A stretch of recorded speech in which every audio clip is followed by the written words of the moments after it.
मेरे shining stars, आज हम करें सचित्र हिंदी व्याकरण कक्षा 8 by Amit publishing house Edurise series. तो प्यारे बच्चों, आज हम करेंगे अध्याय 24 वाक्य विचार। बच्चों, नीचे दिए गए वाक्यों को पढ़ो। आइए आपको गोलगप्पे खिलाऊं। हास्य कवियों ने अनेक कविताएं सुनाई। ये वाक्य है, प्रत्येक वाक्य शब्दों से बना होता है। वाक्य में एक शब्द भी होता है और अनेक शब्द भी। प्रत्येक वाक्य का एक निश्चित अर्थ होता है। वाक्य में प्रयुक्त शब्दों को व्याकरण में पद कहते हैं।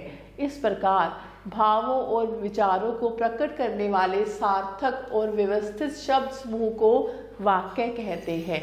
वाक्य के अंग, रचना की दृष्टि से वाक्य के दो अंग होते हैं, उद्देश्य और विधेय। तो पहला है उद्देश्य। वाक्य में जिसके विषय में बताया जाता है उसे उद्देश्य कहते हैं। जैसे शकुंतला कपड़े धो रही थी, दमयंती ने कुत्ते को पुचकारा।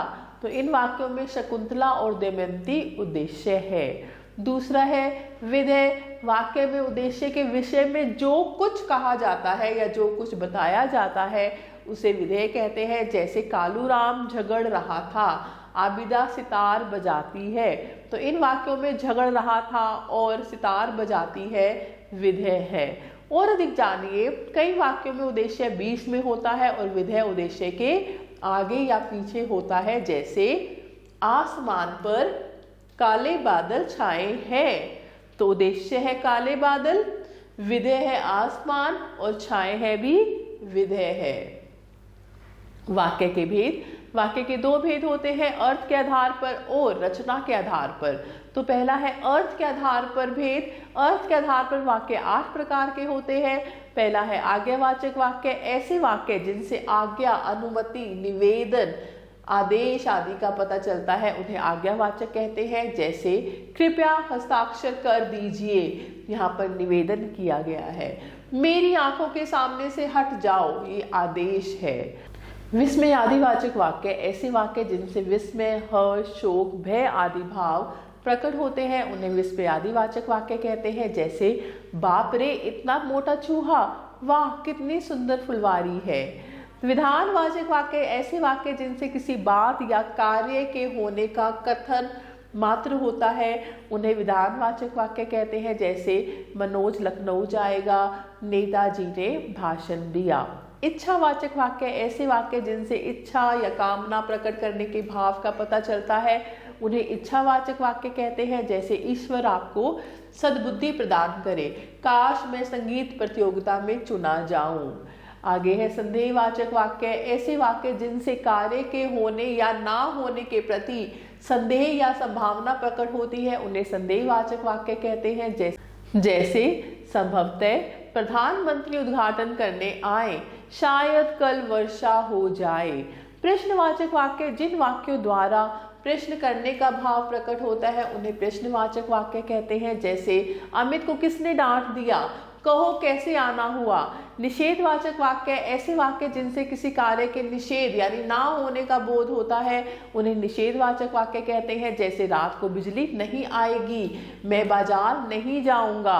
संकेतवाचक वाक्य। ऐसे वाक्य जिनसे किसी न किसी शर्त के आधार पर क्रिया के करने या होने का पता चलता है उन्हें संकेतवाचक वाक्य कहते हैं। जैसे यदि पेड़ लगाएंगे तो वायु शुद्ध होगी, पानी ना बरसता तो धान सूख जाता। दूसरा है रचना के आधार पर भेद। रचना के आधार पर वाक्य के 3 भेद होते हैं, सरल वाक्य, संयुक्त वाक्य और मिश्र वाक्य। सरल वाक्य जिन वाक्यों में एक ही क्रिया और एक ही विधेय हो, भले ही कर्ता यानी उद्देश्य एक से अधिक हो, उन्हें सरल वाक्य कहते हैं। राधिका और महिमा बाजार गई, इंजीनियर आया। संयुक्त वाक्य जिन वाक्यों के सभी उपवाक्य समान स्तर के होते हैं और कोई किसी पर आश्रित नहीं होते हैं उन्हें संयुक्त वाक्य कहते हैं। जैसे तुम पढ़ रहे हो और मैं लिख रहा हूँ, आज दीदी आने वाली थी किंतु नहीं आई। संयुक्त वाक्यों में प्रधान उपवाक्य और दूसरे उपवाक्यों को जोड़ने के लिए और, किंतु, पर, परंतु, लेकिन, एवं, तथा, या आदि समानाधिकरण संबंध बोधक अवयवों का प्रयोग किया जाता है। मिश्र वाक्य। ऐसे वाक्य जिनमें एक प्रधान उपवाक्य और दूसरा आश्रित उपवाक्य होता है मिश्र वाक्य कहलाते हैं। मिश्र वाक्य में मुख्य उद्देश्य और मुख्य विधेय के अतिरिक्त अनेक समापिका क्रियाएं होती हैं। जैसे जो सुगंधा की बेटी है वह 8वीं में पढ़ती है, हो सकता है कि हम नया टेलीविजन खरीदें। वाक्य परिवर्तन, अर्थ के आधार पर वाक्यों में परिवर्तन, जैसे यहाँ पर वाक्य भेद है और ये वाक्य है। आज्ञावाचक राजीव व्यापार करो, विस्मयादिवाचक अरे राजीव व्यापार करता है, विधानवाचक में राजीव व्यापार करता है, इच्छावाचक राजीव को व्यापार करना चाहिए, संदेहवाचक शायद राजीव व्यापार करता है, प्रश्नवाचक क्या राजीव व्यापार करता है, निषेधवाचक राजीव व्यापार नहीं करता है, संकेतवाचक पिताजी कहते हैं तो राजीव व्यापार करता। आओ दोहराएं, सार्थक शब्दों के समूह को वाक्य कहते हैं। वाक्य के 2 अंग हैं, उद्देश्य और विधेय। वाक्य का कर्ता उद्देश्य कहलाता है। वाक्य में उद्देश्य के बारे में जो कुछ कहा जाए वह विधेय कहलाता है। रचना के आधार पर वाक्य के 3 भेद हैं, सरल वाक्य, संयुक्त वाक्य और मिश्र वाक्य। अर्थ के आधार पर वाक्य के 8 भेद हैं, आज्ञावाचक, विस्मयादिवाचक, विधानवाचक, इच्छावाचक, संदेहवाचक, प्रश्नवाचक, निषेधवाचक और संकेतवाचक। अब आपकी बारी, प्रश्न 1 सही विकल्प चुने। महात्मा गांधी ने सत्याग्रह का सहारा लिया और भारत को स्वतंत्र कराया, तो ये क्या है? संयुक्त वाक्य। पुस्तक मेला में इस बार देश विदेश के अनेक प्रकाशक आए, तो इसमें क्या है? मिश्र वाक्य। हम घर में जिस भाषा का प्रयोग करते हैं उसे मातृभाषा कहते हैं, तो आप बता सकते हैं ये कौन सा वाक्य है, और ऐसे ही आप ये कर सकते हैं। दूसरा है, निम्नलिखित वाक्यों में से उद्देश्य और विधेय अलग करो। किसान ने खेत जोत दिया, तो यहाँ पर कर्ता क्या है? किसान, तो उद्देश्य है किसान और विधेय है खेत जोत दिया। सभी किसान रैली में शामिल नहीं हुए, तो इसमें उद्देश्य है सभी किसान